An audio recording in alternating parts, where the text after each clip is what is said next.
Amed bajarê sed salan e û bi awayekî xweşbînî hemû ol û neteweyên cihêreng di dergûşa xwe de parastiye. Ji ber vê yekê Misirman, Xristiyan, Ermenî, Cuhî û mezhebên cuda di dîrokê de bêyî ku ji hev aciz bibin, li gel hev jiyane.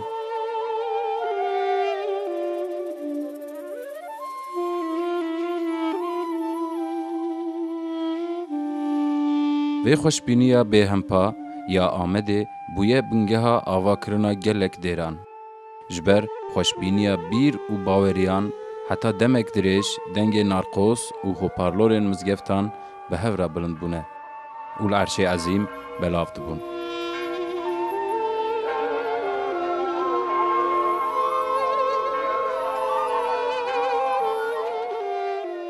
Li gel hemû înkar û asîmîlasyonan jî hin ji va dêrên dîrokî heta îro zindîman e.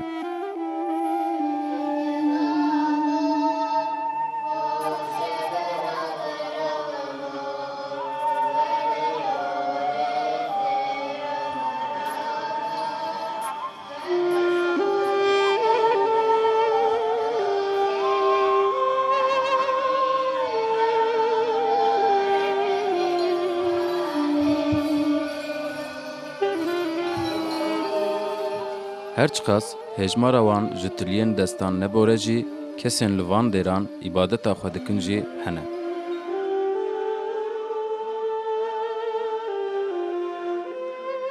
Dêr di dîroka filehan de beriya perestgeha olî wekî wargeha parestinê hatiye bikaranîn. Oldarên fileh dema li hember İmparatoriya Romayê bi awayekî dizî xebat û çalakiyên xwe dikirin, ji bo parastina yekîtiya xwe ya olî ev der damezrandine. Misyoneran di destpêkê de ev dêr bi dizî ava kirine.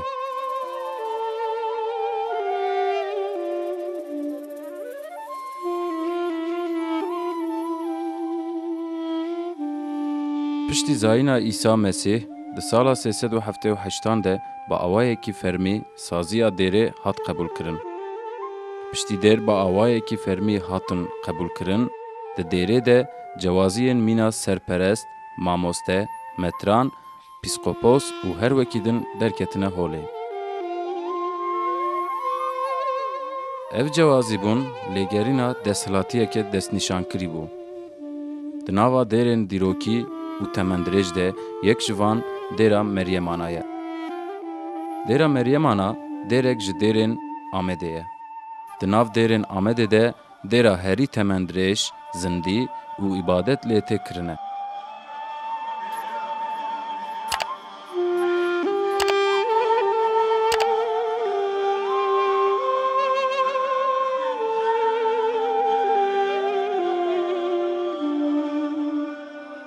Ev dêra temenê wê nêzî 1705 sal e. Navê xwe ji diya Hezretî İsa, Hezretî Meryemê girtiye. Di ola Xristiyanê de ev nav pîroz e. Dêr li aliyê deriyê Rihayê di nava bedenên Amedê de cî dikire. Dîroka vê dêrê baş nayê zanîn. Li Amed û derdora Amedê perestgeha herî binav û deng e.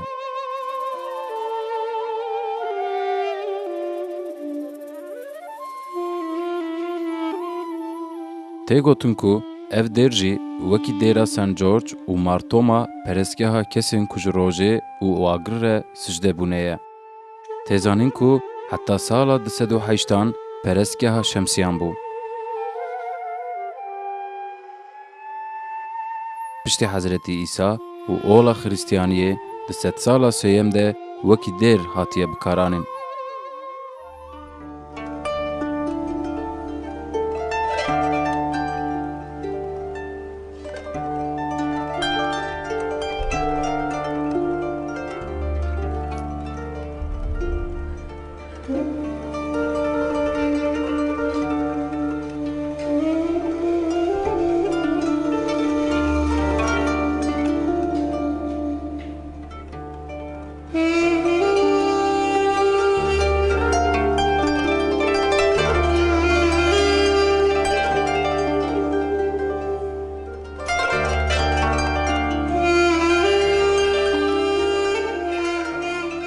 Dêra Meryemana gelek caran hatiye restore kirin. Mihraba wê ji aliyê Bizansiyan û deriyê wê jî ji aliyê Romayan ve maye.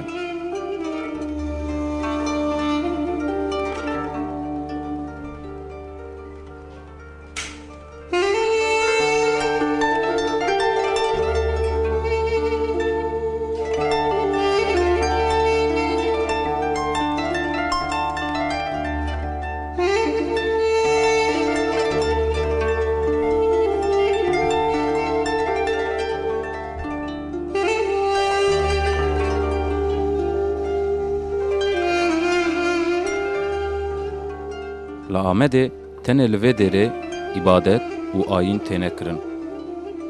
Dêra ku berê bi hezaran kes îbadet û ayîn lê dikirin, ji ber koçberiya Suryanî û Xristiyanan niha hêjmara wan nêzî 6 kesî maye.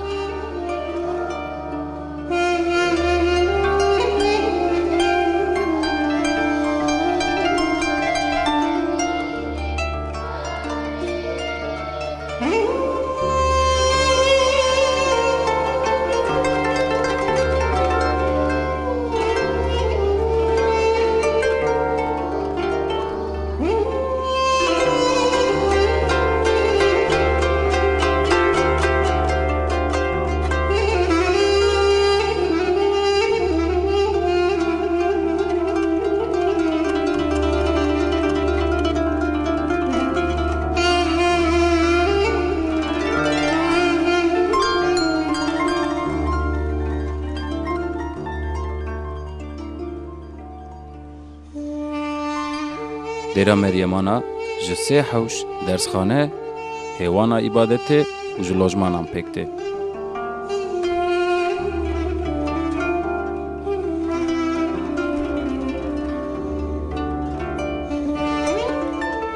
Deriyê Dêrê di başûr de ve dibe Kolanê.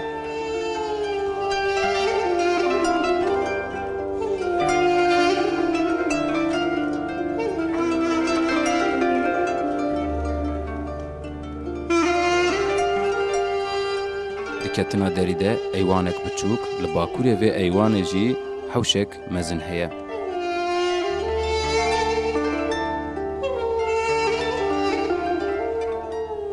Ev hewşa mezin navenda derê ye. Hemû derî vê hewşê ve têne girêdan.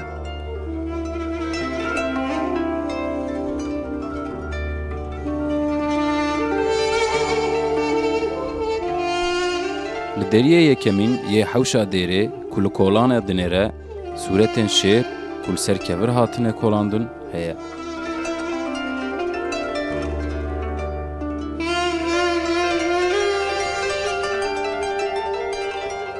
Li çep û rastê ser kemera jora derî, bi kirêcê tîpa î û S 1898 û H 1315 hatiye nivîsandin. Dîwarê vî derî bi kevirên bazalt yên reş hatine pêçan. Dema ku mirov li dîwarê Kolanê dinêre, tê xuya kirin ku di demsalên nêz de ev dîwar ji nû ve hatiye lêkirin. Piştî ku mirov di deriyê dervere derbasî hundur dibe, dikeve hundurê eywanek biçûk. Li milê rastê yê eywana biçûk tabletek bi nivîsa Suryanî hatiye nivîsandin.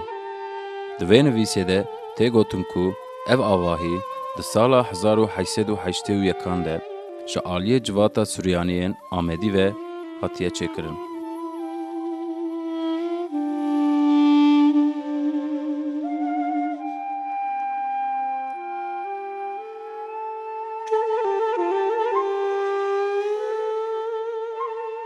Piştî ku mirov ji eywanê derdikeve, derbasê hewşa mezin dibe. Hewşa navendî, ango hewşa mezin di nava qada Dêrê de cih dikire. Li bakurê vê hewşa mezin, pola ku ji kevirên reş hatiye avakirin heye.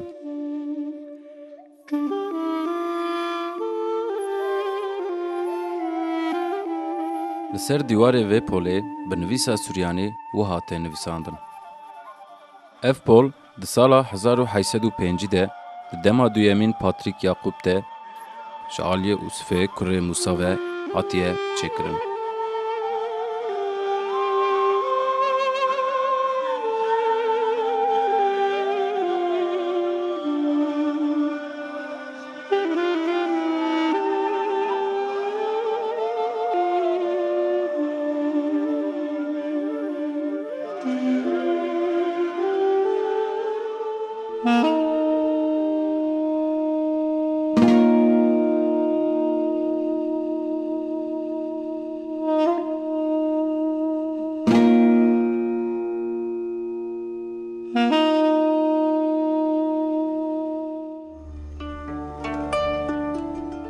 Ortavê hewşa mezin hewza avê heye. Ev hewza avê şeşqozî ye. Li binê vê hewzê curn heye. Ev hewz û curn li gorî çanda Amedê hatiye çêkirin. Jora hewzê bi hesinên derabe hatiye neqşandin. Ev hewz jî bi kevirên reş hatiye çêkirin.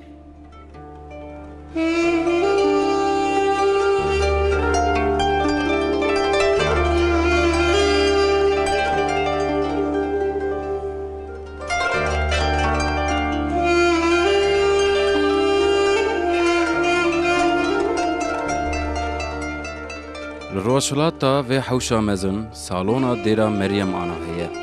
Li Milê Bakur û Başûrê Dêrê du hewşên din hene. Ev her du hewş bi deriyên Bakur û Başûr vedibin hewşa mezin. Ango bi hewşa mezin ve têne girêdan.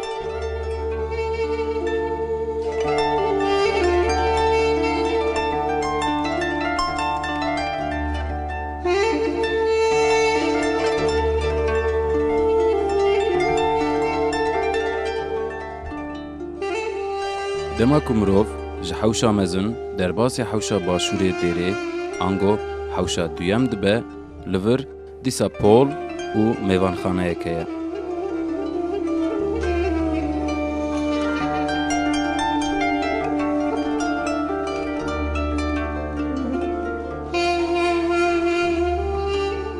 Petrik duyemîn Yaqûb ji dêra zaferan ya Mêrdîn bar dike û tê li mala dêra Meryem Ana dimîne. Heta sala 1871 li vir dimîne û li vir dimre. Hemû malê xwe li vir dihêle.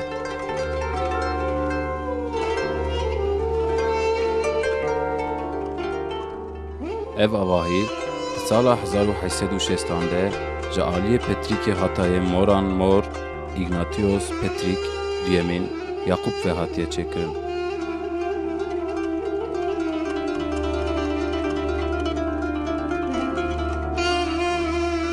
Niha ev pol û mêvanxane wekî mala Petrik tê bikaranîn. Malbata Petrik li vir bi cih û war bûye û li vir xizmeta dêrê dike.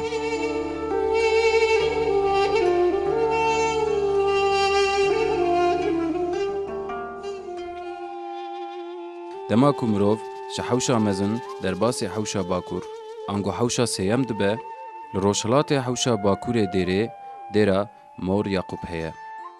Di heman demê de dêra Mor Yaqûb li Bakurê dêra Meryem Ana dikeve. Dîwarê van her du dêran bi ser hev ve girêdayîne.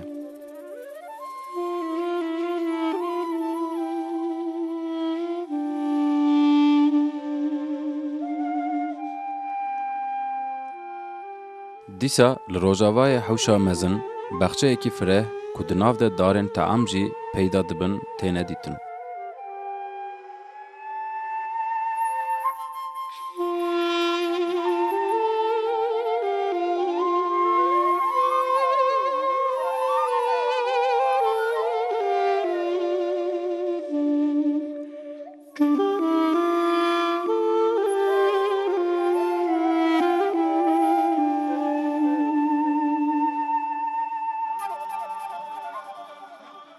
Li Bakurê hewşa mezin medrese heye. Ev medrese niha wekî mala papas tê bikaranîn. Li vir heta sala 1915 perwerdehiya bi zimanê Suryanî, Erebî û Fransîzî dihat dayîn. Bingeha vê medresê bi qasî neh pêlikan ji erdê bilind hatiye avakirin. Li milê rastê û milê çepê du polê wê hene. Her polek wê ji çar şibekeyan pêk tê.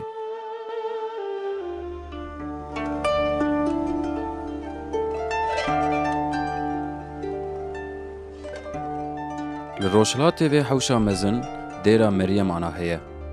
Li pêşiya dêrê eywan ango narteks heye. Ev eywan li ser çar stûnên mermer hatiye avakirin. Ev stûn bi sê kemerên fireh bi hev têne girêdan.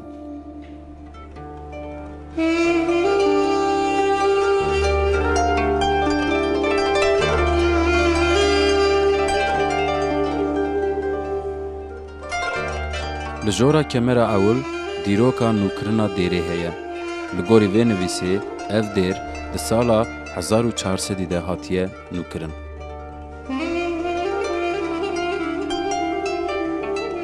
Li ser stûna duyem nivîsek din heye. Di vê nivîsê de tê gotin ku ev di dema Petrik Abdullah û Metropolit Yuhanna de hatiye nûkirin.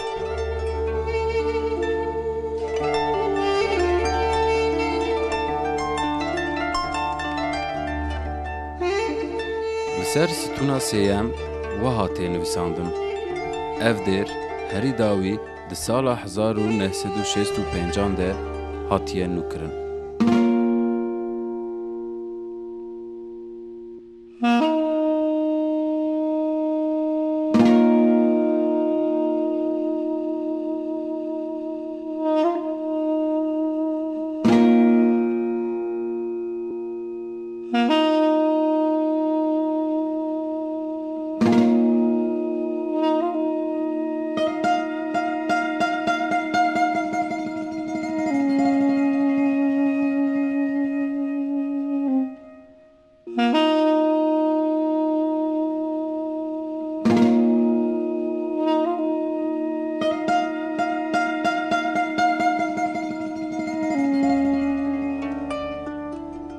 Mirov berî ku derbasê hundirê salona dêrê bibe, di eywana narteksê re derbas dibe.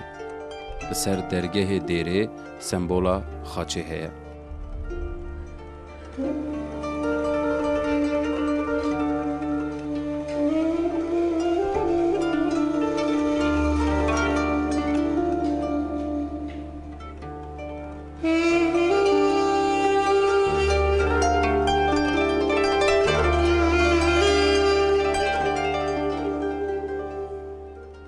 Hundirê salona dêrê heşt kozî ye. Di hundirê salonê de heşt stûn hene. Di nava her du stûnan de apsîs ango mihrabek heye. Li vir îbadet têne kirin û dua têne xwendin.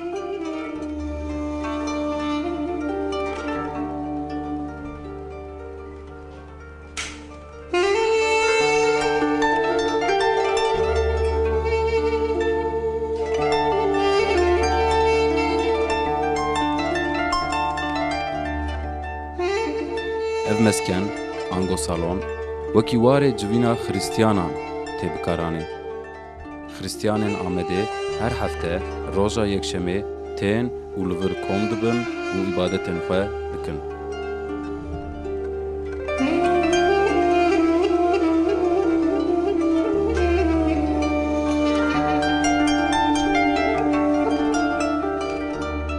Ev dêr ne tenê wekî warê îbadeta olî, her wiha wekî meclîsa xrîstyanan jî tê bikaranin û li vir pirsgirêkên civakî têne niqaşkirin.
Ev dêra ku şahîdî ji dîrokê re kiriye û bûye meskenê Suryaniyên Xrîstyan, her çiqas deriyê wê ji xizmetê re vekirîbe jî ne wekî berê, biliv û tevger e.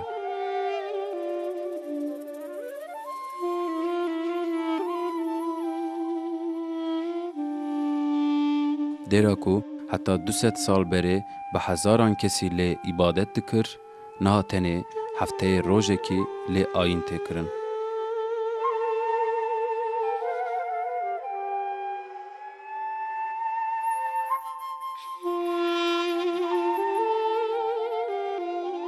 Gelek Suryaniyên Xristiyan ji ber asimilasyon û zordariya hêzên serdest neçarman ku koçberî metropolan bibin. Ji ber koçberî û pişaftinên li ser Suryaniyên Xristiyan pêkatiye, niha kesên li vê derê îbadetê dikin nêzî 6 kesî ye.